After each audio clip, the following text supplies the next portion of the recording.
the program then. Why make changes? Wrong. Okay, so good morning, welcome. This is the sitting of the Municipality of Tweed Committee of Adjustment and Planning Committee meeting.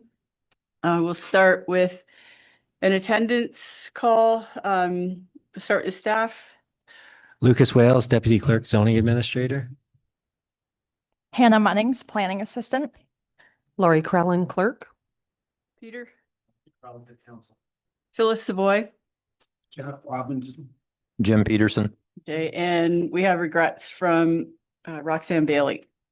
Okay, so I'll call the meeting to order, beginning with the land acknowledgement. Municipality of Tweed recognizes that our work takes place on traditional Indigenous territories, including the Huron-Wendat, Anishinaabe, and the Haudenosaunee people. We recognize and respect the history, languages, cultures of the First Nations, Métis, Inuit, and all Indigenous peoples whose presence continue to enrich our communities. Okay. First order of business on the agenda would be the approval of the agenda, which was distributed to the committee members. We have a motion to accept the agenda as presented. Jim, seconded by Jack. All those in favor, the agenda is set. Any disclosures of pecuniary interest for the issues listed? None? Okay. Adoption of the minutes. The minutes were also included in the package. We have a motion to approve the minutes as distributed. Jim, seconded by Peter. Errors, omissions to the minutes. Jack? Or sorry, I'm looking right at you, Jim. I have no errors or omissions. I just have a question on the winter deer habitat report. It says it's attached. Was that deer report attached somewhere that I? Through the chair to Member Peterson, were you in attendance at that meeting? I No. can't recall. You weren't. There was a brief report back to the committee on that. I can share that with you. It'd also be on the March agenda. If you still have access to that. If not, I can send you the same one that was on the March. The March agenda. That's right. Okay, Yeah, that's fine. Thanks. Okay. Anything else? All those in favor of accepting the minutes as presented? Carried. Okay.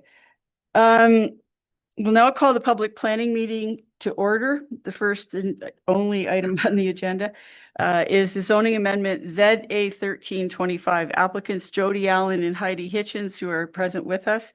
The location of the property is 3792 Moneymore Road, concessions 1 and 2, part lots 32 and 33. The purpose of the application is propose an effect of proposed zoning bylaw amendment is to change the zoning of an approximately 107-acre lot from rural RU zone to special rural RU20 zone. Special rural zone will recognize the minimum setback for development from the boundary of the environmentally sensitive evaluated wetlands zone is 35 meters. The lands currently zoned, the environmental protection EP and the environmentally sensitive evaluated wetlands ESEW zone shall remain unchanged. We have a motion to put the application forward for discussion. Jack, seconded by Jim. Discussion, would you like to address the issue of what your proposal is in the application? If you could go to the mic and I'll have you introduce yourself if you would, just for the records. Thank you. Hi, I'm Jody Allen. I just wanted to first say that it was 3692 is the actual number of the property where 36, okay. 3692. Okay, we'll have that corrected. Yep. Go ahead. Thank you very much for taking this into consideration. Our plan is to build a slab on grade home on our property that's been in our family for a number of years. We have had the conservation come out and they have approved the 30-meter setback and recommended a environmental impact study, which we have got done, and I believe it's been provided, the environmental impact study, and they have approved a 35-meter setback and put it in the report. I'm not sure what else we're just looking to kind of move forward and get the plans going and permit process and to move forward. Okay, thank you. Committee members, I have Jim, a couple of questions. go ahead. 35-meter setback. Are you reasonably satisfied that that's That's a reasonable number for you. Absolutely, absolutely satisfied, yeah. And my other question would be, and I'll follow up with this a little bit later, is what was your experience with the consultant, the quality report, the cost associated with it? The cost of the study, I believe, was 4,500, yeah, around $4,500 for the impact study. Which was, it was a scope study, very thorough. I mean, I think it consisted of 2.5 hours on site. And I was on site for, I would say, probably 20 minutes of it to discuss, what really made sense to him was the extra 5 meters to allow for rehabilitation and some, a bit of a buffer, during the development stage. And we went over a list of items that we wanted to do ourselves anyways for rehabilitation of the slope and stuff. And helped to measure, we were 60 feet above the actual 6 significant level. That's how high we are now. Yeah, so yeah, we were very satisfied. My only concern is having been in our family that many years and not knowing that that was significant. Well, I'm very confused on that. How come there was never any notice? So we can better plan for that. Sure, yeah, I thought the report was very well done and there's no, it was a good report. Yeah, it was really good. It was kind of rewarding when he sat there and had his lunch and said it was a beautiful spot. Yeah. And I know we're talking with Lucas, to gain a bit of a idea of what we want to do with our dream building there. You know, if you're on site, you kind of understand, you know, the site or how it's a nice, beautiful site, and it's very much away from, there's nothing done here or what they whatsoever. Okay, anyone else? Jack, you have anything? Yeah, it's a little different. You should rezone the whole thing, 107 acres. Normally, when somebody builds a house, they get 3 or 4 acres and just on that, but I don't have any problem with it. And I think there's an awful lot of conditions in it. And I'm in favor of doing it, but under the conditions that, you observe all those conditions, and I guess you'll have to do it anyway.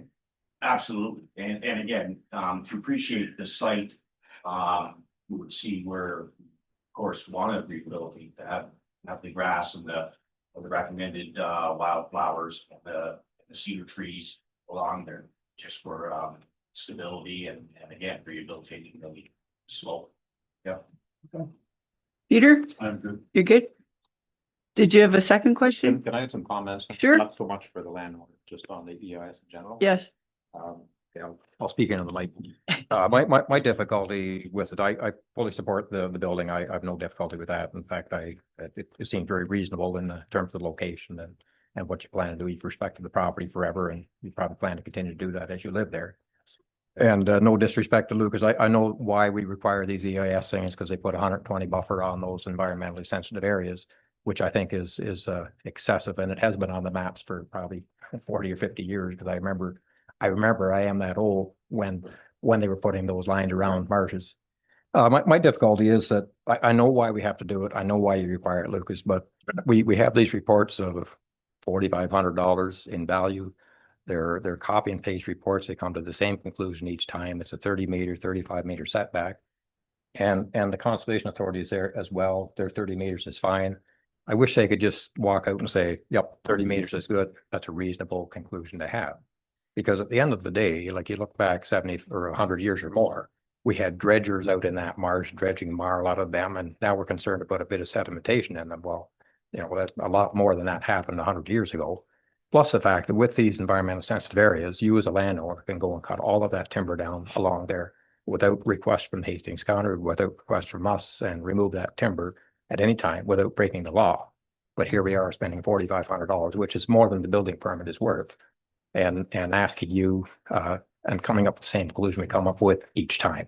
And that's I'm not speaking to yours in general. I had to do one myself, and Others have had to do them as well with these deer reports and everything. So it's just for the record. I don't know how we get around it. Maybe we don't want to, but it's just a lot of money to spend for something that a casual person could walk out and say, this is reasonable. I agree. That was the thing that we didn't want to, that we went with 120 meters, and we're almost back to the fence line, but right, the amount of trees that we had to cut and destroy.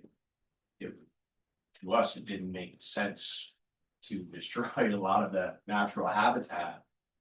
And when you're not even developing or working actually on the wetland, or for that matter, near it, especially being 60 feet above.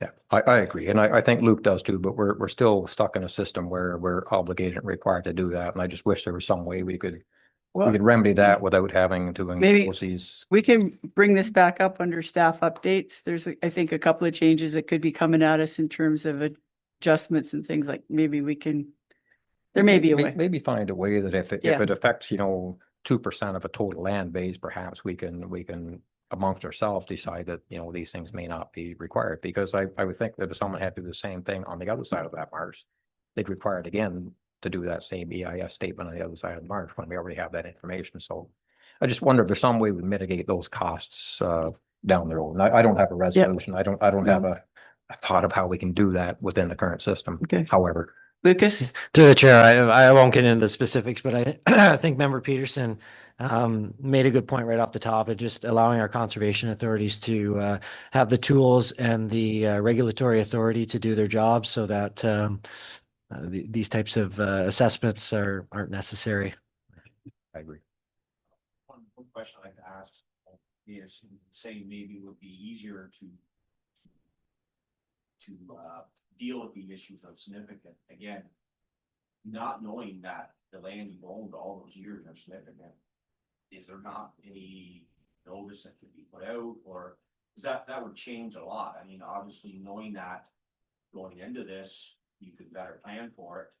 I just didn't know why there's not a notice of significant wetland versus just your typical wetland. Okay.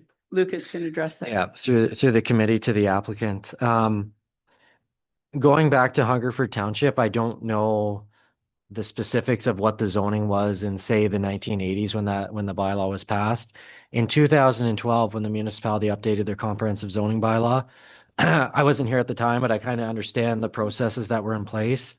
When there's a general zoning amendment that affects the entire municipality, the Planning Act requires advertisement in local paper.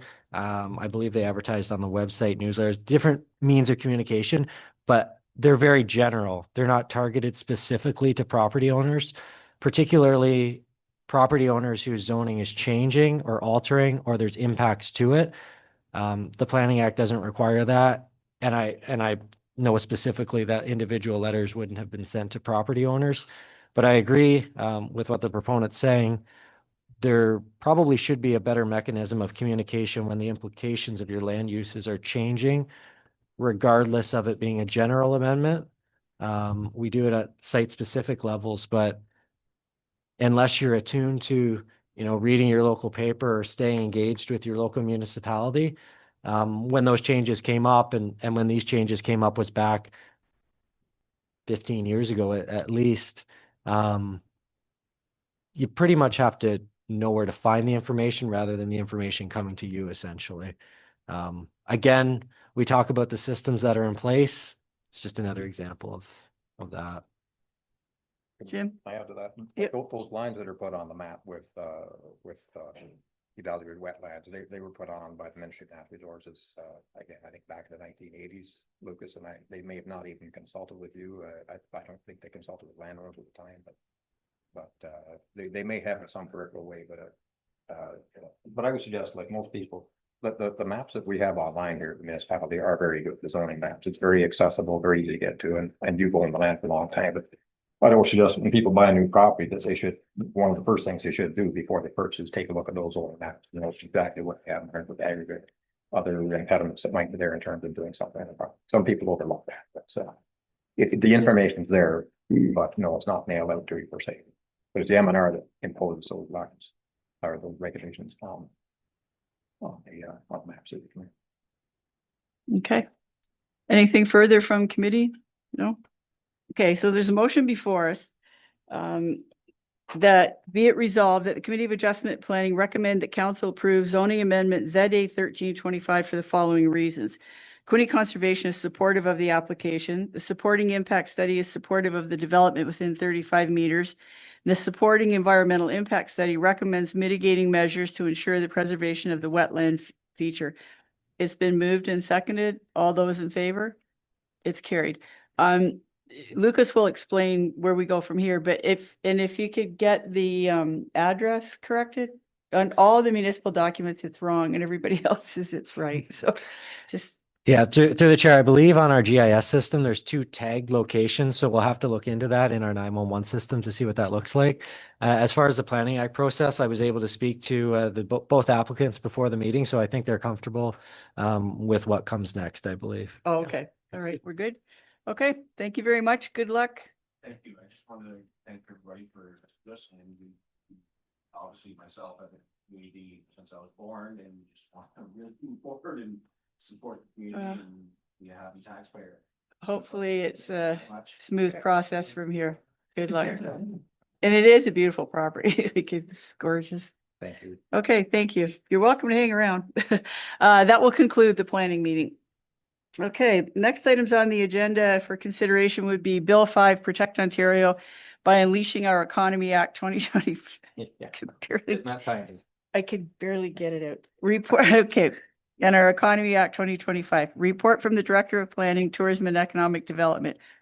Can we have a mover and a seconder to bring this forward? Peter, seconded by Jack. Okay, Lucas. I just want to highlight Have a nice day. a couple of items from Bill 5 from this report that Justin has included, the Director of Planning. The title of the act suggests that there's going to be some, economic opportunities for the province. I just want to speak to the importance of the special economic zones that the province is proposing. So, and kind of give the committee an explanation of what this is. So essentially, the province would be designating certain areas as these special economic zones. And that means they can override any provincial law and municipal planning bylaws that are in place for a trusted proponent. I struggle that we have this type of legislation in Canada, but I've done some research. I can't find anywhere what a trusted proponent is in terms of being proposed, what the criteria would be. I can imagine what it is, but I'm not going to get into that today. Yeah. So essentially, these trusted proponents will be able to bypass legislation that's been passed at the provincial level, municipal bylaws that protect and shape our communities, public consultation, environmental assessment, local bylaws. It's off the table for trusted proponents of special economic zones. I don't know if we're going to have a special economic zone in the municipality of Tweed, but on a broader sense, I think it's just important for the committee to understand the types of legislation that is being proposed. It is definitely something that is taking away the local autonomy and decision-making power and how we shape our communities. Again, we may not see a special economic zone in Tweed. We may not see a trusted proponent in Tweed, whatever that is. But it's important to highlight these things when they do come up. I think everyone around the table, staff person, we all support economic development and growth for our communities. But I think I'm confident in saying we don't support it when it comes at a cost of public trust being lost in some of these exercises that the province is going through. I just wanted to highlight that. I know Justin, the Director of Planning, has highlighted some of those things in the report. It is concerning. Unfortunately, the public consultation period for this particular bill is over and it's in standing committee, I believe. So we'll see what actually ends up being passed, and hopefully we get a definition of trusted proponent at some point in time. why do we have to move? Anyway, never mind. Go ahead. This is just simply for information purposes. This is for information purposes. The purpose of the bill, I believe, the province has a target of 1.5 million houses, and Mhm. this is an attempt to get Yeah, to that it's- number it's as quickly a- as possible. Read it, accept it with a motion, locked it into, yes, we did tell you. Okay. Mhm. I can just add that I don't agree with having to do an EAS on every little property, but I don't agree with removing all the regulations either. There's a balance there somewhere, yes. But yeah, I agree Okay. with you on that one, Lucas.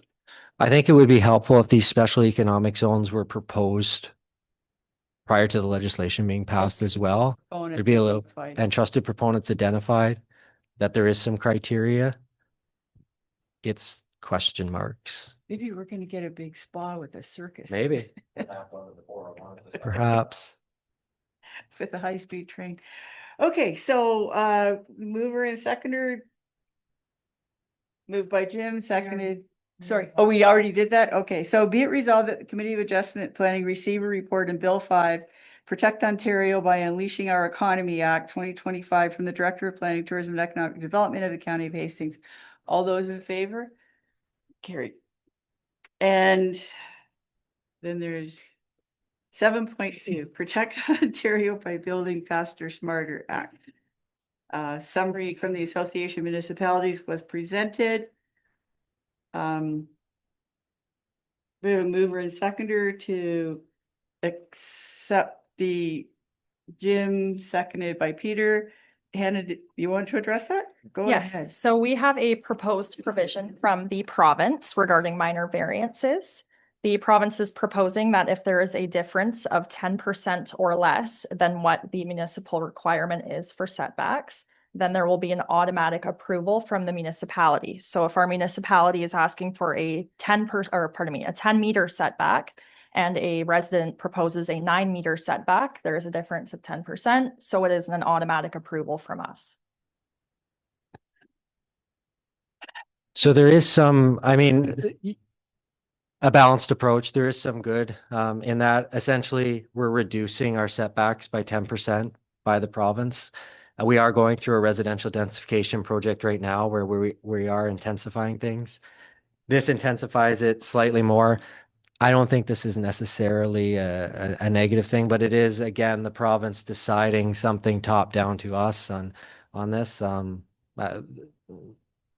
Probably a net positive.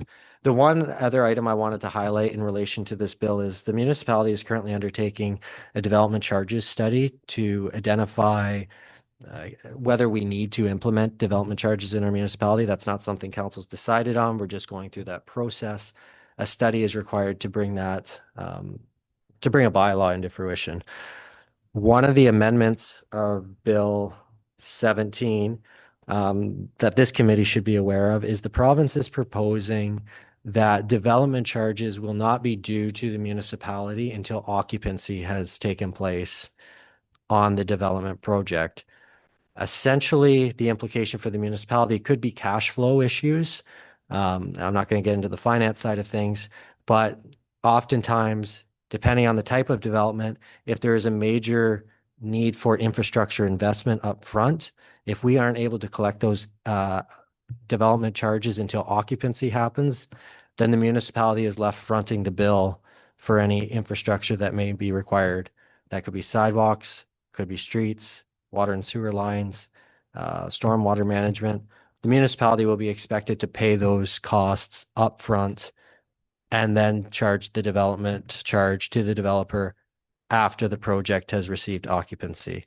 I think that was one other important thing to highlight. There's a few other things in the development charges amendments as well that I'll leave to our consultants to then explain to staff, and I can bring those forward. Those are the two things that staff wanted to highlight from the Protect Ontario by Building Faster and Smarter Act. When you say occupancy, we're talking when the occupancy permit has finally been granted or until they physically occupy? Yeah, so until an occupancy permit has been granted. So for example, I'm not going to use any specific development project. I don't think it'd be appropriate, but hypothetically, we have a say a brand new subdivision going in, and for whatever reason, it's taking a lot longer than usual to complete. The municipality has made a significant infrastructure investment, whether that be sidewalks or stormwater management. Something has been, there's been a financial commitment of the municipality. If the developer, for some reason, delays, takes a few years, we're left fronting those bills. We haven't charged or collected our development charge fee if we get to that point until essentially folks are able to move into those developments at the tail end of the project. Okay. There is a public consultation phase for this bill that's still open until mid-June. So I guess I would ask the committee if you do have anything of concern as a committee, now would be the time to voice it and potentially direct staff to at least investigate providing comments through either our own channel or through a collective channel with the county. Has there been discussion amongst smaller municipalities about even, a prorated system where, you're this far into your building, you're 20%, that part, that's due? Like, has no one recognized the drain this is on small municipalities? There's a number of small provision amendments. I don't think that they're going to address what you've just highlighted there. Unfortunately, I don't think there is like a weighted system or a prorated system that's coming. But certainly, yes, it's going to be a financial strain on municipalities who are already struggling to make those commitments to Okay. their assets. Let's get this into the minutes and then address the issue about if we want staff to comment further back to the bodies. So be it resolved that the Committee of Adjustment Planning receive a summary on Bill 17, Protect Ontario by Building Faster and Smarter Act 2025 from the Association of Municipalities of Ontario. It's been moved and seconded. All those in favor? Okay. So staff updates is the portion we're at. So back then to the issue, do we want staff to contact on our behalf, stating our concerns about that? I mean, pretty clear that the fact it has to be identified is worrisome. Do you as a municipality or does AMO respond to these bills? Like, has AMO voiced their opinion on these already as a collective body or? So on agenda item 7.2, the outline, that's an outline from the Association of Ontario Municipalities, AMO. Inside of that document, you can see they've highlighted their support where they've collaborated with the Home Builders Association and AMO and are supportive. The development charges, alignment of how those are going to be paid.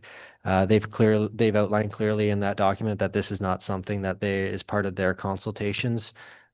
They don't outright come out and say they don't support it, but they're saying that in a roundabout way that this provision of the bill isn't something, yes, that AMO has provided support to. Of course.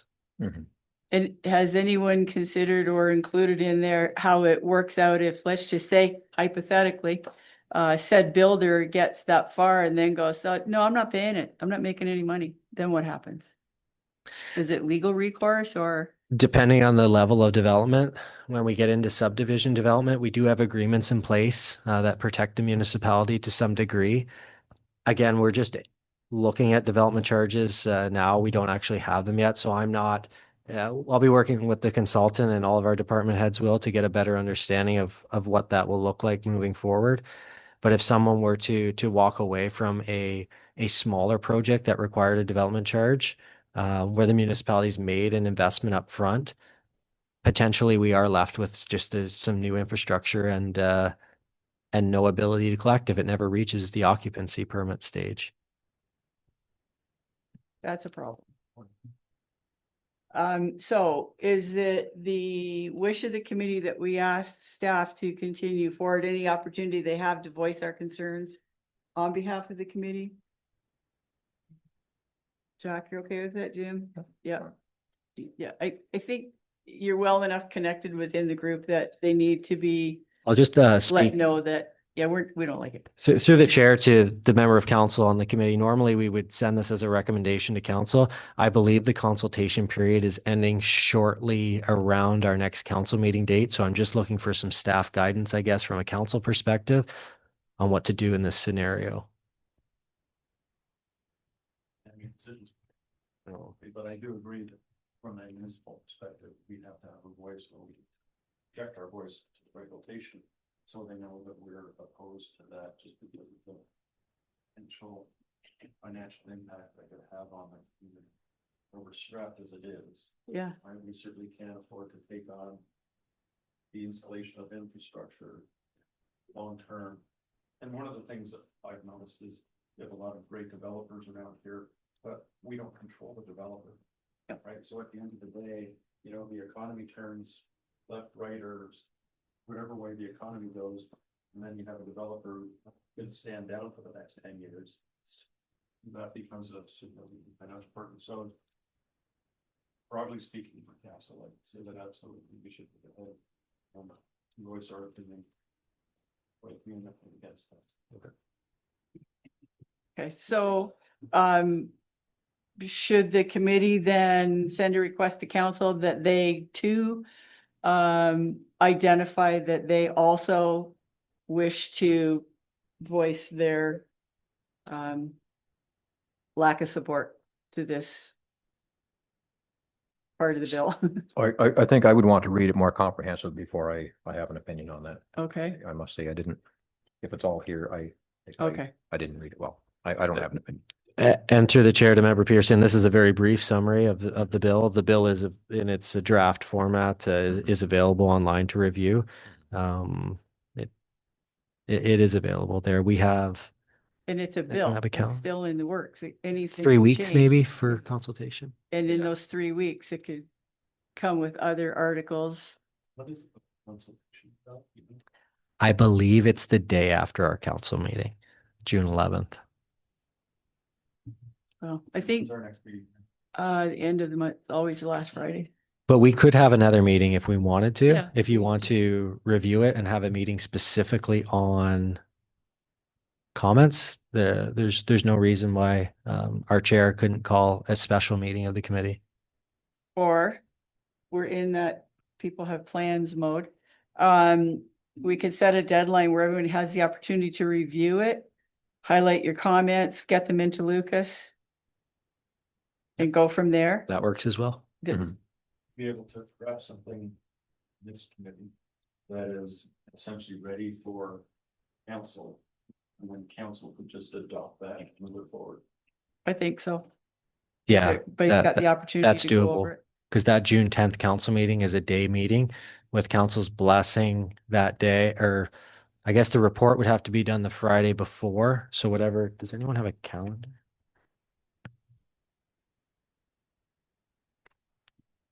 So June 6th, I believe. I'll turn to Lori for the deadline. No, it would be before that.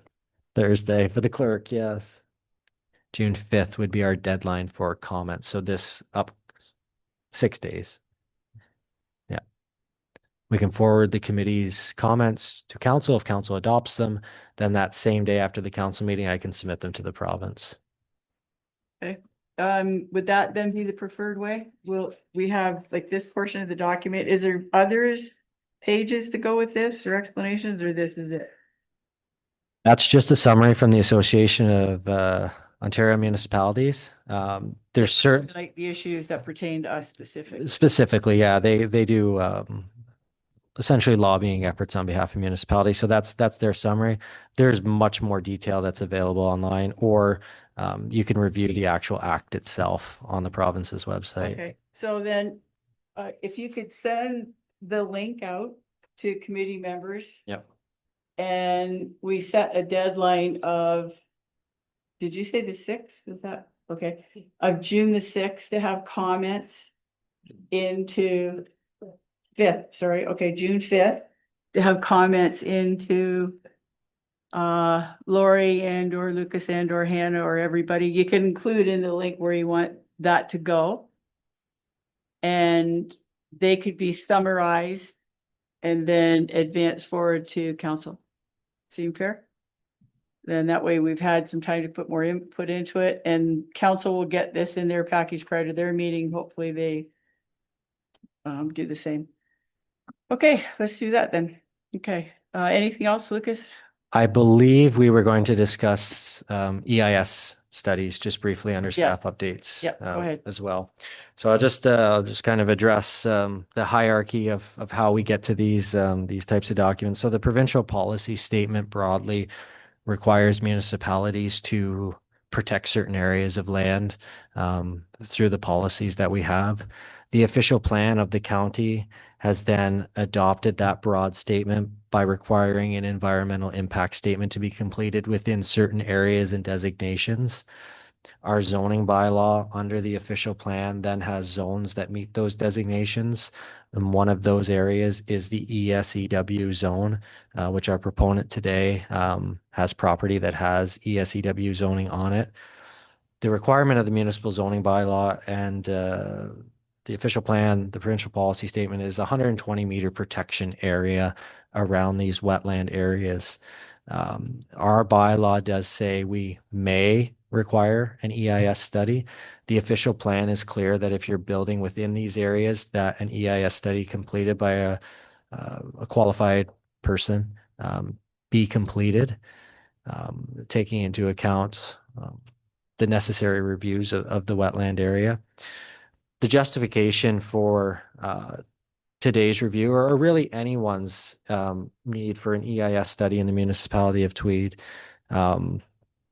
Historically, we've reviewed these before, whether it be with a lot severance or someone's just looking to build a home like today beside a wetland area.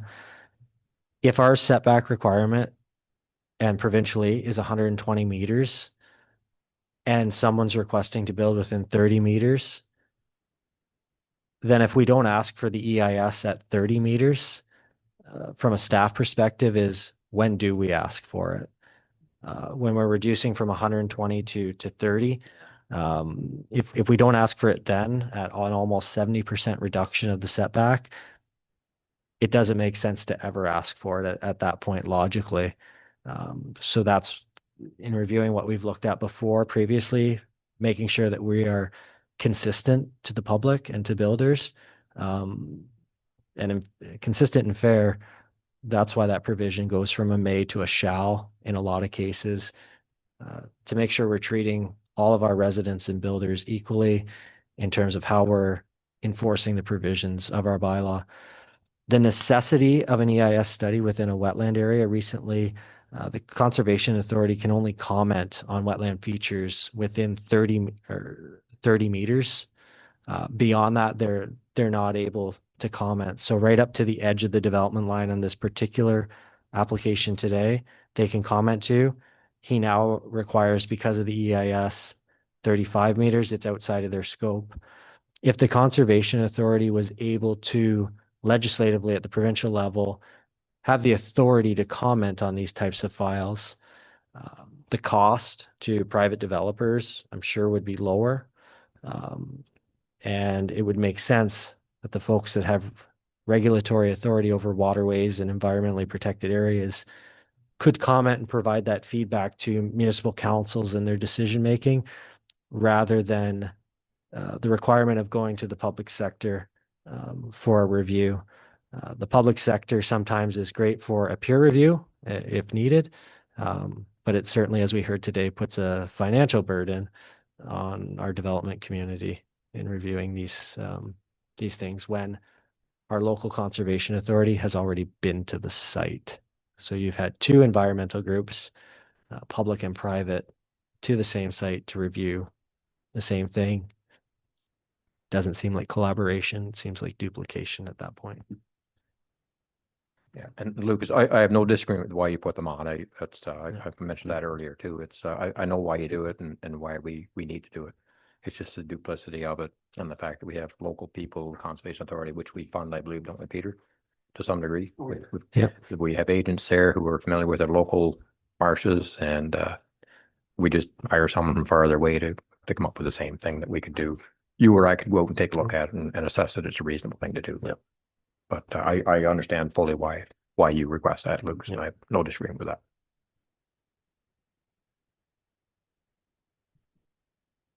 Jack, anything on that? Peter? Nothing? Okay, well, it's, I think, pretty clear how the committee feels about that issue as well. I think I share that, the same, yeah, the same, we're on the same page. That'd be a way to bring it. I apologize for bringing it up, but I No. bring it up each time. If not, if we don't keep it forward, we forget about it and then it's, oh yeah, that, no, we have to keep it going. And especially now, it's like every month there's something else that's being pulled away from us. These are, And like I say, we have people here, we have agencies, we have employees who know the area or should know the area, they should be able to document that. But then they pull it away and say, no, we now know better. Where do you live again? How do I get that? And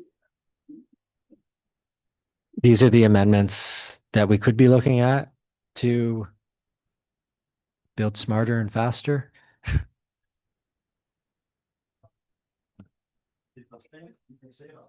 No, I'm sorry. no, It's not the big beautiful. motion to adjourn. Yeah.